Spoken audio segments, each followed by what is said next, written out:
Hello everyone and welcome to the channel. So we do have a lot of news to talk about like every day, and we are first going to talk about Mateus Fernandez. So according to Sport, Barcelona could loan Mateus Fernandez to Valladolid for another season. His loan deal ends on June 30th. Whether the season continues or not, he could not debut due to the business problems. Barcelona would be happy to extend his loan so he can adapt to La Liga. So I don't know if you guys remember, but this is a player that we did sign back in January. I believed we signed him right after we signed Trincao, and this Brazilian is from Palmeiras. He is a 21-year-old midfielder, and there has been a lot of hype around this player, mainly because he's very fast. He does play like Busquets, so he's like a faster version of Busquets. But unfortunately, this player, Mateus Fernandez, has not played not one single game this season for Valladolid. And the whole idea of Barcelona buying Fernandez from Palmeiras and then loaning him to Valladolid was so Fernandez could play in La Liga and adapt to the league. And once he feels like he's adapted to the league and he finds the rhythm,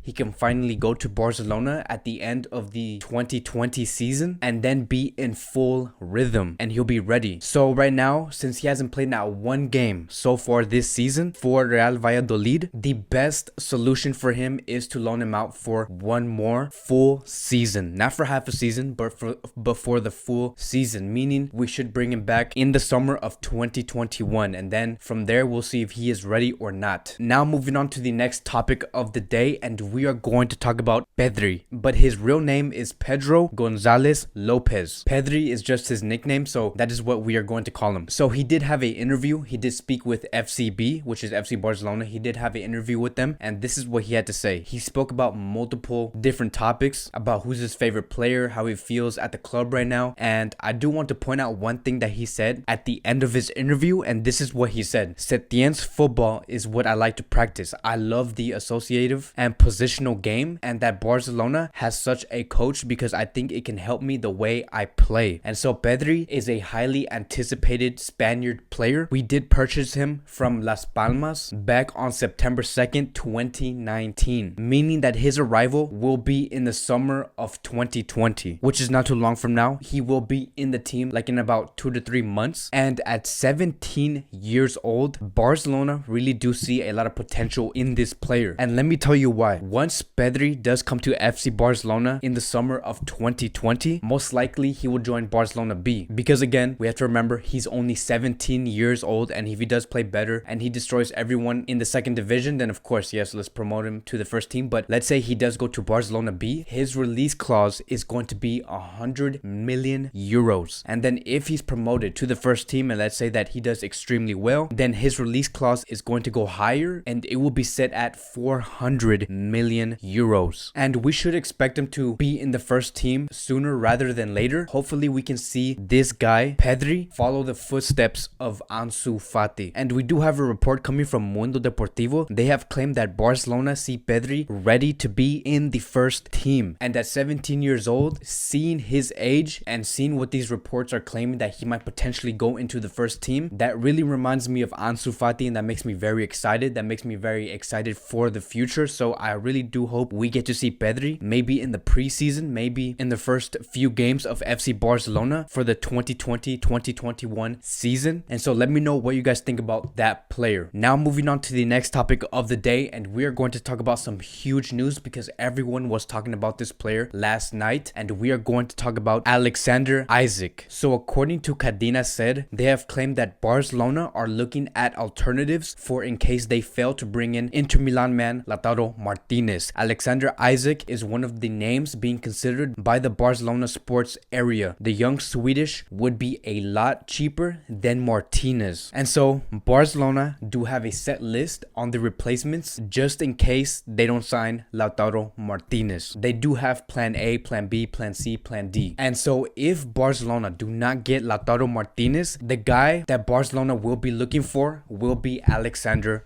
Isak. He is the man leading the list. And the club has been keeping tabs on Isak ever since he joined Borussia Dortmund and throughout the times he was at Willem. And the reason why Barcelona has been keeping close tabs at this player, and the reason why we have discovered him so early at the age of 20 years old, is because because right now he's not in Germany. Right now he just signed for Real Sociedad in the summer of 2019. And so he does play in La Liga. And that is the reason why we have had a close eye on this player. And so the technical staff were keeping an eye on him the whole season, and he has impressed. And Ramon Planes, who is one of the leading sporting directors, has been a great supporter of this player. And we also have a reliable journalist from Spain named Santiago Valle. He did claim that the club has already made informal contact with the player's environment. So there are a lot of eyes on this player at the moment. And look, before we do get deeper into this player, and since we are going to be following this player for the next 2 to 3 months, I do want to point something out. So we have been adjusted to think that every time Barcelona is linked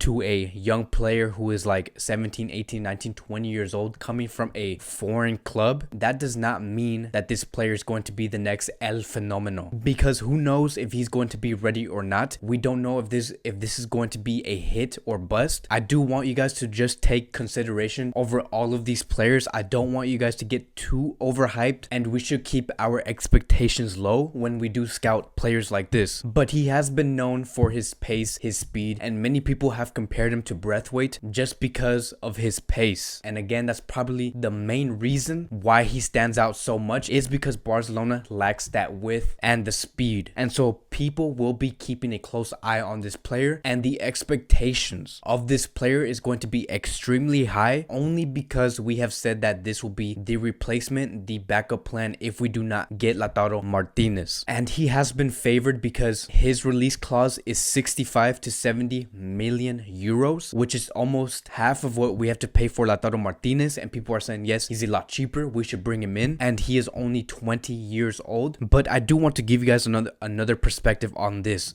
Just because he's 20 years old and just because he is cheaper than Lautaro Martinez, that doesn't mean anything to me. I want to know, what is this 65 to 70 million euros going to bring to FC Barcelona? Is it going to bring goals? Is it going to bring assists? Is it going to bring pace? Is it going to bring speed? Is it going to bring the physicality? Like what is it going to bring? Because if we pay 65 to 70 million euros for this player and he only brings 1 assist and 1 goal throughout the whole season, then it's not going to be worth it. I'd rather just pay the 111 million for Lautaro Martinez. You know what I mean? So you got to have a different perspective. Just because he's cheaper doesn't mean he is the better option. So now moving on to the next topic of the day, and we are going to talk about Xavi Hernandez. So according to Cadena said, he did have an interview, he did speak yesterday, and this is what he had to say. It pleases me that people see me as a coach for Barcelona. Now that I have proven myself as a coach, I see myself as capable. I would be very excited to end up at Barcelona. I hope that one day I can make it there. So as we get closer to the elections, the more glimpses we get to see of what's to come for this club. And the biggest hints that we have gotten so far is that Xavi will be the coach of FC Barcelona in the summer of 2021. And Xavi does not keep a closed mouth. He is a guy that has demonstrated what he wants from the club. He wants full control. He wants a reboot of the medical department. He wants a bigger say in the transfers on who he wants out and who he wants to come in. And lastly, he does not want no toxicity in the club. And that plays a huge factor onto why Xavi is not the coach of FC Barcelona yet. Because we can see, and it's very clear, that Xavi does not want to work with this current board that we have at the club. And you can feel it in his words, and you can feel that tension. Because if we go back to what he said, right? He says right here, now that I have proven myself as a coach, I see myself as capable. Now, I don't know if it's just me, but 3 months ago in January, Xavi did deny the job to coach FC Barcelona because we were just about to sack Ernesto Valverde. We were looking for that coach, and Barcelona went up to Xavi Hernandez and they gave him the offer to coach the club. And what Xavi did is that he said, no, I am not ready. And remember, that was 3 months ago. Now, 3 months later, which is not a long time, he is stating today that he sees himself capable to coach FC Barcelona. And the reason why he's saying this now is because he knows that Barcelona will give Setien one more full season, which is going to be the 2020-2021 season. And by the time that season ends, we will be in the summer of 2021 and the elections will take place. And by the time the elections start, knowing what Xavi said a few months ago, Xavi has put put himself in the position to be the leading candidate to replace Setien. So that is the main reason why he's saying it now, and he did not say it 3 months ago. And if we look at the bigger picture onto what Xavi did, he basically said, yes, I do want to work with FC Barcelona, but not with this current board. I don't want to work with these people. He wants the creative freedom. He does not want to deal with the tensions going on between the board and the players. He wants a clean slate, and he wants to work with a club with a sense of direction. And the only man that can make that happen, the only man that can give Barcelona a real project, is Victor Font. And we know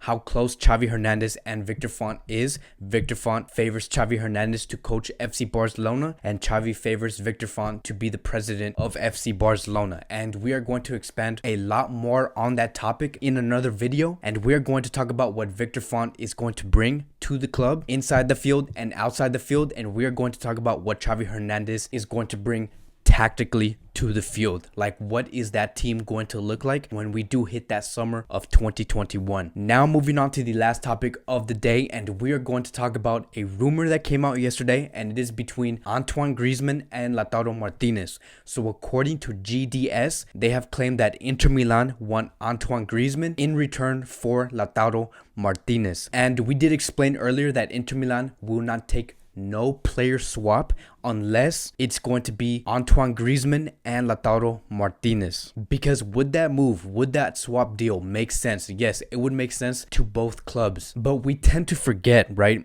that it is not just the club's decision on who they want out and who they want in. It's also the player's decision. And Antoine Griezmann is a player that claimed and stated that he does want to stay at FC Barcelona. He wants to prove why he should be wearing that shirt. And Antoine Griezmann knows himself that he hasn't been in his best form with FC Barcelona. He knows that he has under-delivered for what Barcelona paid for, and Antoine Griezmann does want to stay to prove that. And when you do have a player, right, when the club hears when a player's desire is to stay at the club, it puts the club in a very uncomfortable situation, because now you're like, oh, we want to sell this player, but he wants to stay, so what should we do? Because I don't know if you guys remember, back in the summer of 2019, one of the main reasons why the Neymar deal did not work is because we offered Dembele in the deal, but Dembele's decision was to stay at the club and prove why he should be wearing the Barcelona shirt. And the same thing might happen in the summer. We might offer Antoine Griezmann for Lautaro Martinez, but the main reason why this Martinez operation may not work is because Antoine Griezmann does not want to leave FC Barcelona. And so we're gonna have to see how all of this plays out. Again, we don't have to offer Antoine Griezmann in order to get Lautaro Martinez. That's not our only option. We can give cash, we can give other players, maybe potentially Felipe Coutinho. We never know what's going to happen, so we're gonna have to see how all of this unfolds in the summer. And do I want this exchange to happen? Do I want Antoine Griezmann in exchange for Lautaro Martinez? Yes, I do. I believe it will be the perfect swap deal for both clubs, and Lautaro Martinez could do way more for FC Barcelona than what Antoine Griezmann can do for FC Barcelona. That's just my opinion. Let me know what you guys think, and let me ask you guys one more question. If we do bring Lautaro Martinez and we do keep Antoine Griezmann, what do you think our front three is going to look like? Do you see Griezmann playing on that left wing and Lautaro Martinez in the center role, or do you see Lautaro Martinez and Antoine Griezmann switching in every game? So like, for example, we can have Antoine Griezmann start in one game and then Lautaro Martinez start in the next game. So let me know what you guys would do. If you guys had Antoine Griezmann and Lautaro Martinez in the same team, how would you adjust that front three? So thank you guys for watching. I appreciate it. That is it for today's Barcelona Daily News, and I will see you guys in my next video.